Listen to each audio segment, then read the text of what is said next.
Olá pessoal, tudo bem? Como é que vão? Aqui professor Mário Vitor. Na aulinha de Geografia falaremos sobre os agentes do relevo e os processos geomorfológicos. É meio esquisito o nome, assusta um pouco, mas bem tranquilo, bem suave. Tenho certeza que vocês já viram esse conteúdo. Então, assim, é muito mais uma parte revisional, né?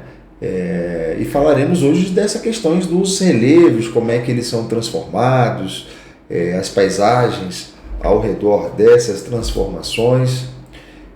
O relevo terrestre, que vocês sabem tem 4 grandes agrupamentos: planaltos, planícies, depressões e montanhas. Lembrando que tem até uma discussão acadêmica na relação das montanhas do Brasil, mas a priori não, o Brasil não tem montanha porque a relação da formação das montanhas tem a ver com tectonismo de placa. Como o Brasil está no meio de 2 placas, a gente não tem essa interferência de formação de relevo montanhoso gerado por atividade de tectonias de placas. Legal? Mas esses são os 4 presentes no mundo inteiro.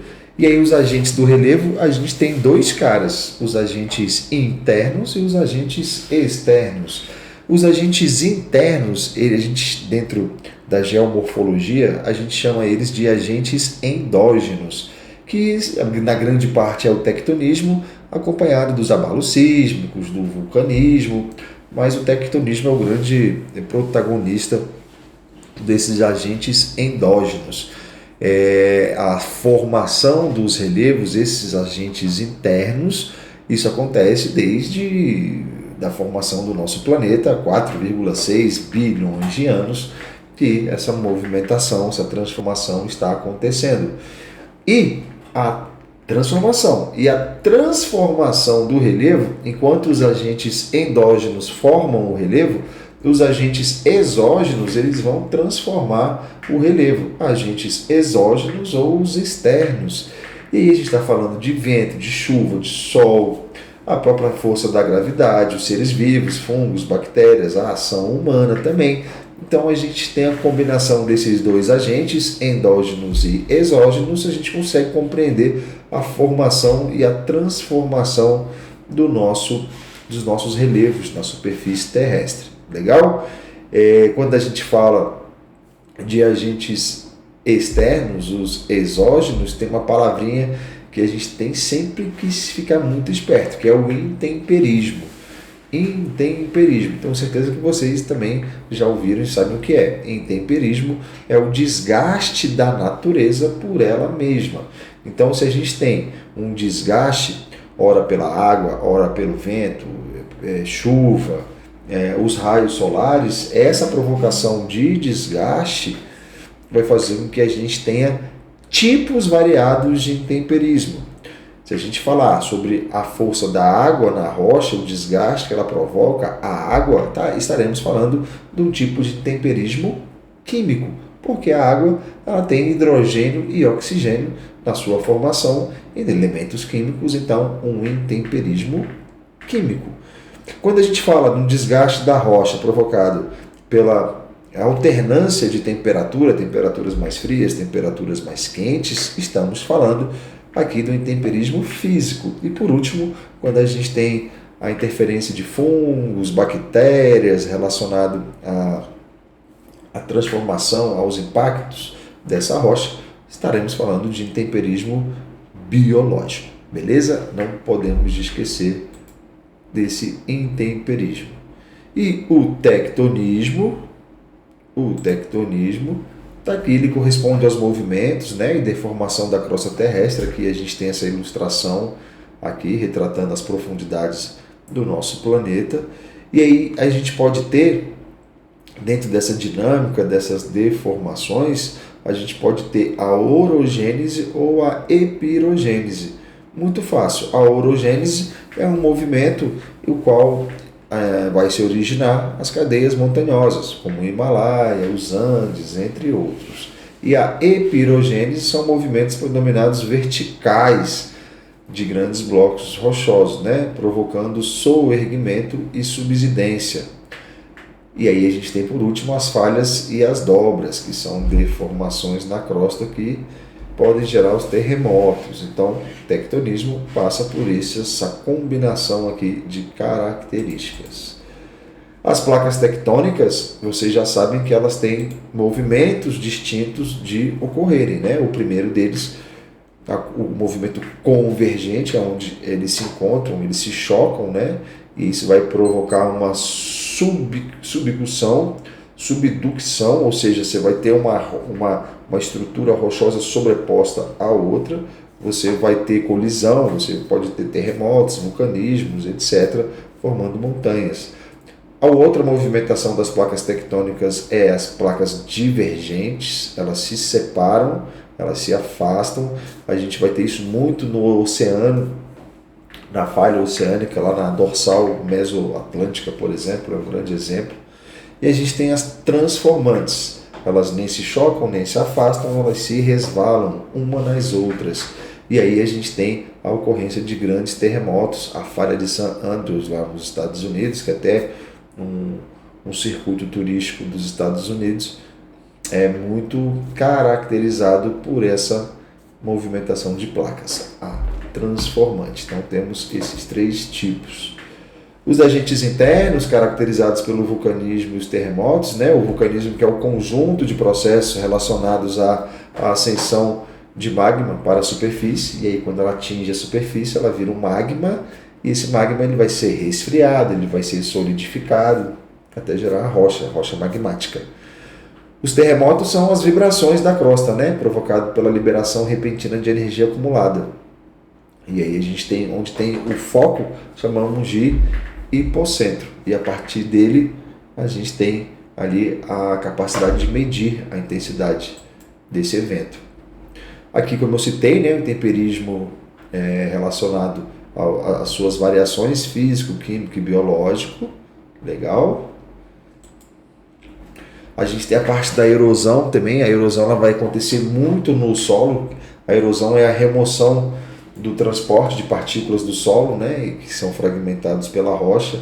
E aí a gente tem vários tipos de erosões e a gente tem um caminho que isso é feito. Então, o primeiro é o intemperismo, que é a alteração química, física ou biológica das rochas, e aí passando pela erosão, que é essa remoção das partículas principalmente pela força da água, que também vai ser o transporte.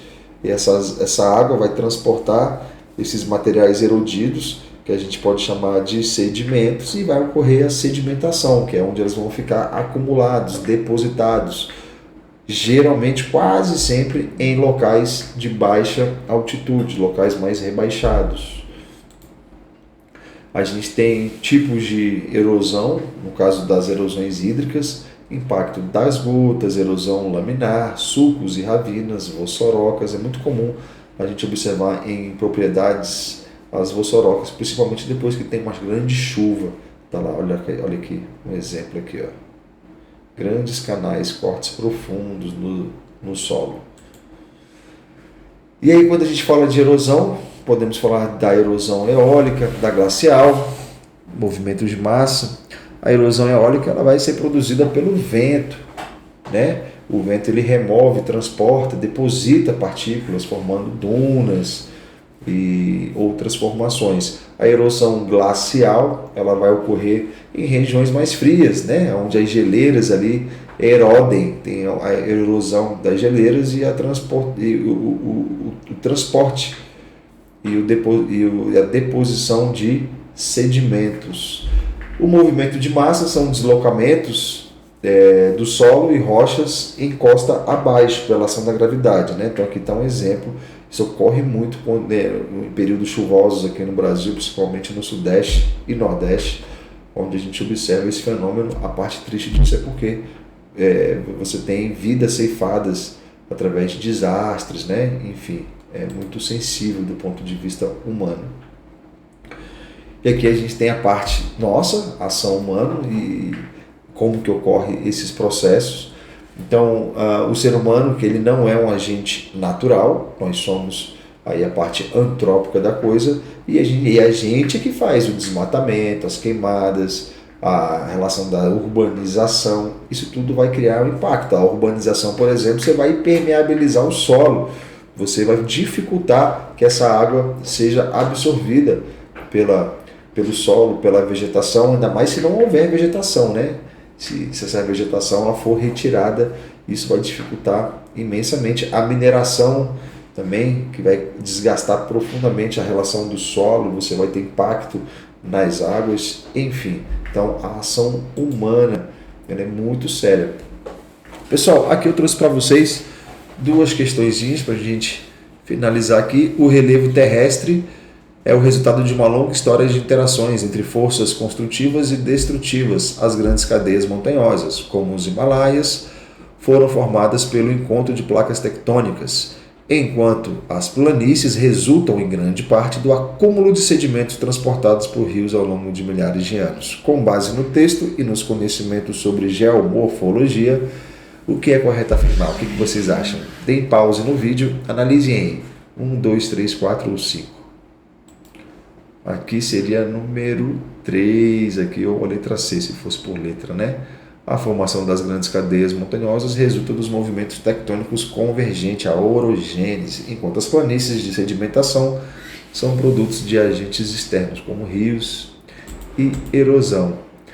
Aqui na questão 2, pessoal, nos últimos anos, diversas cidades brasileiras enfrentam tragédias relacionadas a deslizamentos de encostas e enchentes. Falei isso há pouco, né?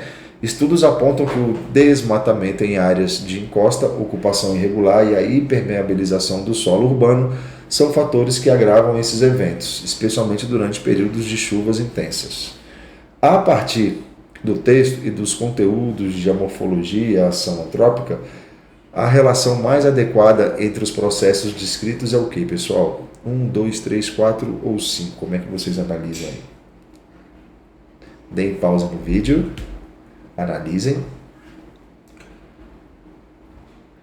Então aqui também seria número 3 ou a letra C. Os deslizamentos de encosta são exemplos de movimentos de massa intensificado pela ação humana. Falamos isso agora, né? Pois o desmatamento e a ocupação inadequada retiram a proteção natural do solo e aumentam a saturação hídrica das encostas. Legal? Pessoal, foi um prazer estar com vocês, estamos juntos, fiquem com Deus e certamente estaremos juntos na próxima. Obrigado, pessoal.